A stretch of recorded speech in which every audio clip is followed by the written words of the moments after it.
नरेश मीणा यूं तो अपना नामांकन 6 तारीख को ही घोषित कर चुके थे कि 13 अक्टूबर को वो नामांकन रैली करेंगे, लेकिन आज अंता में उस भारी भीड़ ने ये जता दिया कि प्रमोद जैन भाया और भाजपा के लिए यह राह आसान नहीं होने वाली। लेकिन आज इस भीड़ ने कांग्रेस के नेताओं की शायद थोड़ी बहुत नींद उड़ा, और कांग्रेस ही नहीं, मैं यूँ कहूँ भारतीय जनता पार्टी भी अब अपने टिकट फाइनल करते हुए शायद देर नहीं लगाएगी। भारतीय जनता पार्टी इस सीट को जीत कर लाएगी और वसुंधरा राजे अपने सिर के ऊपर वो सेहरा बंधवाएगी कि चुनाव वो जितवा कर लाई है। मुसलमान या यूं कहे अल्पसंख्यकों को आमतौर पर कांग्रेस का कोर वोटर बैंक माना जाता है, और यह भी है कि कांग्रेस के ये जो कट्टर समर्थक है ये एक तरफा वोटिंग करते हैं और इनकी वोटिंग 100% के करीब रहती है, इनका कोई भी वोट छूटता नहीं है। लेकिन नरेश मीणा क्या प्रमोद जैन भाया का ही नुकसान कर रहे हैं। अब गुजरों के गाँव में जाकर 25-25 लाख रुपए बांटे ताकि प्रहलाद गुंजन चुनाव हारे। गोविंद सिंह डोटासरा और टीकाराम जूली ये बात अच्छे से समझते हैं कि अगर प्रमोद जैन भाया जीतते हैं तो सेहरा भी गहलोत के सिर बनेगा, अगर वो हारते हैं और ये लोग अगर वहाँ पहुँचते हैं प्रचार में प्रमुखता से शामिल होते हैं तो हार का ठीकरा अशोक गहलोत उनके सिर पर फोड़ देंगे।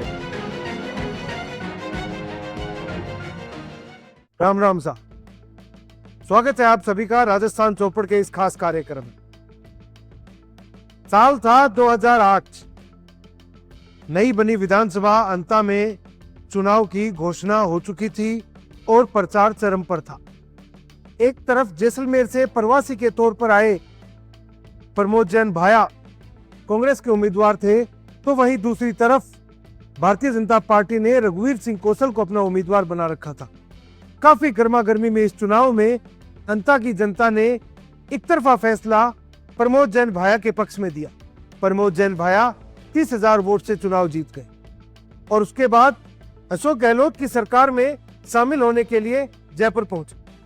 प्रमोद जैन भाया का बढ़ता कद अशोक गहलोत ने उसी समय समझ लिया था जब वो 2003 में निर्दलीय विधायक बनकर आए थे। अशोक गहलोत नेताओं को पहले ही भांप लेते हैं, लेकिन प्रमोद जैन भाया की अंता विधानसभा से 30,000 वोटों की बड़ी जीत उन्हें उस समय बड़ा नेता बना रही थी। लेकिन 2013 तक आते आते प्रमोद जैन भाया का जादू थोड़ा छिटका और इस बार भारतीय जनता पार्टी के प्रभुलाल सैनी ने प्रमोद जैन भाया को लगभग 3500 वोटों से हराया। बहुत ही करीबी मुकाबला था। जिस समय कांग्रेस पूरे राजस्थान में 21 सीटें ही जीत पाई थी, उस साल प्रमोद जैन भाया 3500 वोटों से चुनाव हारे। बात आई 2008 के विधानसभा चुनाव की और प्रमोद जैन भाया ने फिर से बाजी पलटी और इस बार उन्होंने लगभग 34,000 वोटों से चुनावी जीत दर्ज कर प्रभुलाल सैनी को फिर हराया। 2023 के चुनाव में इस बार कंवरलाल मीणा मनोहर थाना के पूर्व विधायक ने प्रमोद जैन भाया को फिर 6,000 वोटों से पटकनी दी। लेकिन क्या आप एक चीज समझ पा रहे? प्रमोद जैन भाया ने जब चुनाव जीते तब वो 30,000-34,000 की लीड से जीते और जब वो हारे तो वो 3,000-6,000 की लीड से हारे। और इसके साथ ही एक आंकड़ा और अगर हम देखते चले, 2008 की विधानसभा चुनाव में 71% मतदान अंता विधानसभा में रिकॉर्ड हुआ। 2013 में यह आंकड़ा बढ़ा और 77% तक पहुंच गया। 2018 में फिर थोड़ा आंकड़ा बढ़ा और 80% वोटिंग हुई और 2023 में ये वोटिंग 81 पॉइंट कुछ प्रतिशत तक पहुंच गई। इसका मतलब साफ है, प्रमोद जैन भाया जब जब चुनाव जीते तब तब मतदान प्रतिशत कम रहा, लेकिन जब वो चुनाव दूसरा लड़ने के लिए आए इस समय मतदान प्रतिशत बढ़ा हुआ ही मिला। प्रमोद जैन भाया को चुनाव लड़ाने के लिए वो जो ताकतें उस क्षेत्र में मौजूद है, उन ताकतों की बात करेंगे। नरेश मीणा आज नामांकन कर चुके हैं, उनकी नामांकन रैली में आई भीड़ की बात करेंगे और भारतीय जनता पार्टी किसे बना रही है अपना उम्मीदवार, इसके ऊपर हम अपने इस आज के कार्यक्रम की चर्चा करेंगे। साथियों, सबसे पहले बात करते हैं निर्दलीय उम्मीदवार नरेश मीणा के नामांकन की। नरेश मीणा यूं तो अपना नामांकन 6 तारीख को ही घोषित कर चुके थे कि 13 अक्टूबर को वो नामांकन रैली करेंगे, लेकिन आज अंता में उस भारी भीड़ ने ये जता दिया कि प्रमोद जैन भाया और भाजपा के लिए यह राह आसान नहीं होने वाली। अंता विधानसभा के पुराने अगर चुनावों को हम देखें तो मुकाबला दो एक तरफा ही रहा, या एक तरफ भाजपा एक तरफ कांग्रेस, कभी भी त्रिकोणीय मुकाबला यहाँ देखने को नहीं मिला। लेकिन इस बार नरेश मीणा ने इस मुकाबले को त्रिकोणीय बना दिया है, और त्रिकोणीय क्या, इतना संघर्षशील बना दिया है कि राजनीतिक विश्लेषक भी कह रहे हैं कि अभी कोई कुछ नहीं कह सकता कि ये जीत का जो सहरा है वो किसके सिर बंधेगा। क्या नरेश मीणा पहली बार विधायक बन पाएंगे? क्या प्रमोद जैन भाया तीसरी बार विधायक बन पाएंगे? या क्या भारतीय जनता पार्टी कुछ ऐसा गुल खिलाएगी कि वसुंधरा राजे अपना गढ़ बचाने में कामयाब होंगी? या भजनलाल शर्मा इस प्रकार की अपनी कोई राजनीति खेलेंगे कि भारतीय जनता पार्टी पंचायती राज चुनाव से पहले होने वाले इस उपचुनाव को जीत जाएगी?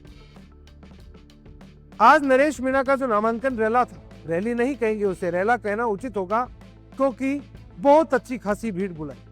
लगभग 40-50 हजार लोग आज नरेश मीणा के नामांकन के लिए वहां पहुंचे। सोशल मीडिया पे उन वीडियोस की बहार है जिसमें ये दिखाई दे रहा है कि नरेश मीणा के नामांकन के लिए अलग अलग जगहों से खुली बसों में बैठकर लोग पहुंचे। लेकिन इसमें एक छोटा पेच है, वहां उस रैली में या उस रैले में कितने लोग वहां के लोकल वोटर थे, इस चीज का अंदाजा लगा पाना थोड़ा मुश्किल है। लेकिन हम ये अंदाजा जरूर लगा सकते हैं कि कहां से लोग आए होंगे। नरेश मीणा अटरू से हैं, अटरू से भी लगभग 5-7 हजार लोग आए होंगे। छपरा से नरेश मीणा 44,000 वोट ले चुके, वहां से भी लोग आए होंगे। इसके साथ ही देवली उनियारा विधानसभा चुनाव नरेश मीणा लड़ चुके, वहां से भी लोग आए होंगे। और सबसे ज्यादा लोग आए हैं सवाई माधोपुर, क्योंकि ये जो बेल्ट है जहां डोंगरी बांध का मुद्दा सबसे ज्यादा मुखर रूप से नरेश मीणा ने उठाया है। डोंगरी बांध नहीं बनने देंगे।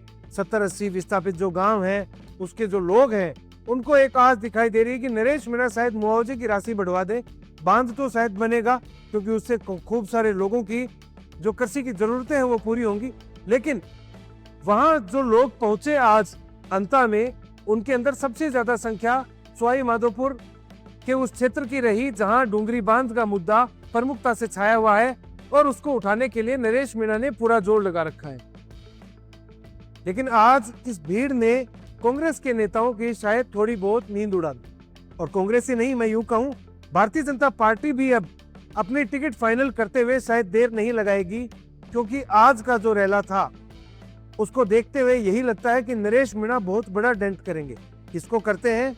ये भारतीय जनता पार्टी के उम्मीदवार आने के, और उसके बाद उसके अगले 20-30 दिन, जब ये 11 नवंबर तक चुनावी प्रचार चलेगा, जिस दिन वोटिंग है, तब तक ये देखा जाएगा कि जो जिस प्रकार के समीकरण बनते हैं बिगड़ते हैं। लेकिन नरेश मीणा युवा वोटरों को आकर्षित करने में बहुत ज्यादा कामयाब रहे हैं। इसके साथ ही एक नाम नरेश मीणा के साथ जुड़ा है, अबरार मलारना। ये व्यक्ति, वैसे मुसलमानों के वहां 20,000 के लगभग वोट हैं अंता में, लेकिन मुसलमान या यूं कहें अल्पसंख्यकों को आमतौर पर कांग्रेस का कोर वोटर बैंक माना जाता है, वोट बैंक माना जाता है। और यह भी है कि कांग्रेस के ये जो कट्टर समर्थक हैं, ये एक तरफा वोटिंग करते हैं, और इनकी वोटिंग 100% के करीब रहती है, इनका कोई भी वोट छूटता नहीं है। तो ये अगर 20,000 वोटों से प्रमोद जैन भाया की अगर कट कर पाते हैं नरेश मीणा, तो ये प्रमोद जैन भाया के लिए सबसे बड़ा नुकसान होगा। मुसलमान वोट बैंक और उसके साथ ही दलित वोट बैंक, 52,000 के लगभग दलितों के वोट हैं अंता में, अगर वो एक तरफा प्रमोद जैन भाया को वोट करते हैं तो प्रमोद जैन भाया को बहुत ज्यादा फायदा मिलेगा। लेकिन नरेश मीणा क्या प्रमोद जैन भाया का ही नुकसान कर रहे हैं? क्योंकि एक तरफ मीणा वोट बैंक है जो पिछली बार भारतीय जनता पार्टी के साथ था, माली वोट बैंक है जो पिछली बार आधा आधा बट गया था, और धाकड़ वोट बैंक है जो भारतीय जनता पार्टी का वोट बैंक। धाकड़ बैंक में भी नरेश मीणा ने एक नई लहर पैदा की है कि आने वाले समय में झालावाड़ 12 से जो सांसद होगा वो धाकड़ समाज का बेटा बनेगा। इसके बाद से वहां कुछ शुरुआत है कि किस प्रकार समाज किस तरफ जाता है, लेकिन धाकड़ समाज का अभी तक कोई भी अधिकृत बयान नहीं आया कि किस प्रकार वो चुनाव के अंदर किसकी तरफ जा रहे हैं। नरेश मीणा का और प्रमोद जैन भाया ने भी कल नामांकन किया, उनका सहज सुंदर नामांकन था। भाया भी रैली करने जा रहे हैं। प्रमोद जैन भाया की इस रैली में कौन आएगा? अशोक गहलोत, गोविंद सिंह डोटासरा, सुखजिंदर रंधावा के आने की उम्मीदें पूरी हैं, लेकिन इसके साथ ही क्या टीकाराम जूली आएंगे? क्या सचिन पायलट आएंगे? क्या प्रहलाद गुंजल आएंगे? सबसे बड़ा सवाल यही उठकर आ रहा है कि क्या प्रहलाद गुंजल आएंगे। प्रहलाद गुंजल और प्रमोद जैन भाया को लेकर पिछले दिनों एक ऑडियो वायरल था, जिसमें प्रहलाद गुंजल आरोप लगा रहे हैं कि प्रमोद जैन भाया ने उनको चुनाव हरवाने के लिए अलग अलग जगह, उस ऑडियो की मैं भी पुष्टि नहीं करता हूं, उसमें महज आवाज है, लेकिन वो बात ऐसी कर रहे हैं कि जैसे वो भाया पर आरोप लगा रहे हो कि हम गुजरों के गांव में जाकर 25-25 लाख रुपए बांटे ताकि प्रहलाद गुंजल चुनाव हारे। तो उस बात से ये जो निकल कर आया कि वहां किस प्रकार के समीकरण है, क्या प्रमोद जैन भाया ओम बिरला के नजदीकी हैं, या क्या प्रमोद जैन भाया की सांठगांठ भाजपा के अंदर तक है, या क्या प्रमोद जैन भाया प्रहलाद गुंजल को मना पाएंगे। ये इस प्रकार का जो समीकरण इधर कांग्रेस और भाजपा में देखने को मिल रहा है, ये भी कुछ अजीब है और इसको समझना ही थोड़ा जटिल हो रहा है, क्योंकि वसुंधरा राजे का जो खेमा है वो अभी तक टिकट फाइनल करने को लेकर आगे नहीं आया है। भारतीय जनता पार्टी से यूं तो रघुवीर सिंह कौशल के परिवार के भी सदस्य को टिकट देने की बात चल रही है, जनरल टिकट की बात चली है, लेकिन शायद जनरल समुदाय को टिकट नहीं मिलेगी, क्योंकि अगर टिकट वहां से जनरल समुदाय को मिलती है तो प्रमोद जैन भाया की जीत एक तरफा हो सकती है। वहां प्रमोद जैन भाया क्योंकि एससी और मुसलमान वोट को लेकर एक तरफा चुनाव निकाल सकते हैं, लेकिन क्योंकि ये थोड़ा संशय का विषय है, सबसे बड़ा एक दो वोट बैंक वहां है माली समाज का, उसको लेकर नंदलाल सुमन का नाम सबसे आगे चल रहा है, उसके साथ ही भूपेंद्र सैनी और प्रभुलाल सैनी का नाम भी है, लेकिन ऐसा कम लगता है क्योंकि प्रभुलाल सैनी एक बार चुनाव जीत चुके हैं, एक बार हार चुके हैं और अब शायद वो चुनाव लड़ने का उनका मानस नहीं होगा, नहीं अब तक टिकट फाइनल हो चुकी होती। लेकिन नंदलाल सुमन का नाम थोड़ा ज्यादा इस समय लिया जा रहा है कि शायद नंदलाल सुमन को भारतीय जनता पार्टी अपना उम्मीदवार बनाए। लेकिन उसके साथ ही ये भी देखना दिलचस्प है कि कंवरलाल मीणा का परिवार, कंवरलाल मीणा चूंकि अभी जेल में है लेकिन उनका प्रभाव वहां उस क्षेत्र में है, वो उनका जो परिवार है, उनका जो वोट बैंक है, उनके जो समर्थक हैं, वो क्या भारतीय जनता पार्टी को वोट देंगे। और इस चुनाव में अब हम बात करें बड़े नेताओं की, बात करें अशोक गहलोत। अशोक गहलोत के लिए यहाँ दांव पर क्या है? अशोक गहलोत के लिए दांव पर है राजस्थान का नेतृत्व। जब से अशोक गहलोत मुख्यमंत्री पद से वो जो कह रहे थे कि उनको वो कुर्सी छोड़ती ही नहीं है, वो तो कुर्सी छोड़ना चाहते हैं, अशोक गहलोत जब से इस कुर्सी से गए हैं, जब से इस कुर्सी ने उनको छोड़ा है, वो थोड़ा बेचैन सा है। वो लगातार राजस्थान के अंदर घूम रहे हैं, सोशल मीडिया के ऊपर उनका संघर्ष बदस्तूर जारी है, सुबह शाम उनके बयान आ रहे हैं, वो अपने आप को राजस्थान में प्रमुख नेतृत्व के तौर पर पेश कर रहे हैं। लेकिन इसके साथ ही अशोक गहलोत अभी प्रमोद जैन भाया वाले चुनाव को लेकर अपनी नाक का सवाल इसलिए बना चुके हैं क्योंकि सुनने में यही आ रहा है कि प्रमोद जैन भाया की टिकट कांग्रेस के आला कमान ने दिल्ली से तय करी है। दिल्ली में केसी वेणुगोपाल और राहुल गांधी को भी इस चीज का इनपुट दिया गया कि भाया को ही टिकट दी जाएगी और गहलोत इस चीज के लिए जोर लगा चुके हैं। और अशोक गहलोत के कहने पर अगर भाया को टिकट दी गई है, इसीलिए अगर आपने नोटिस किया हो, गोविंद सिंह डोटासरा और टीकाराम जूली अभी तक इस मुद्दे के ऊपर खुलकर सामने नहीं आ पाए हैं, क्योंकि प्रमोद जैन भाया पर खनन मंत्री रहते हुए घोटालों के आरोप हैं।